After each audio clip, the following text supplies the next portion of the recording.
They told me to tough it out. But there's a point where swallowing humiliation stops being survival and becomes strategy. My name is Jane. I was the operations manager at Westbridge Technologies, a mid-sized firm in Chicago. To my boss, Mr. Calder, I was the perfect punching bag. He thrived on breaking people, forcing unpaid overtime, stealing credit, mocking me in front of clients. The breaking point came at the holiday party in front of investors. Calder shredded my presentation and announced a restructuring that would make my role unnecessary. People laughed nervously.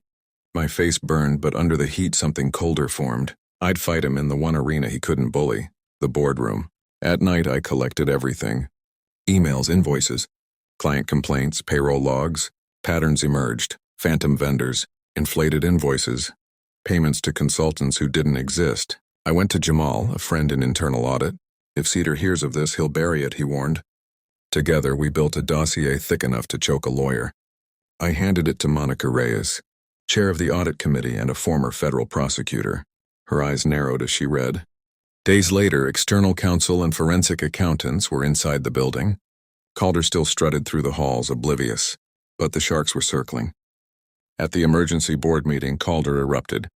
"This is sabotage," he shouted, pointing at me.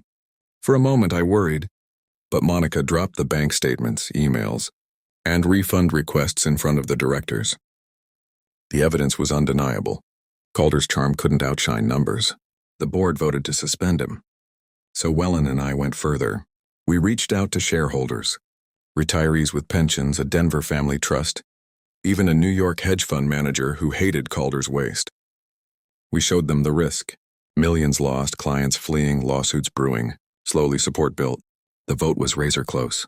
Then a senior director, a Vietnam veteran, stood. "The company matters more than one man," he said.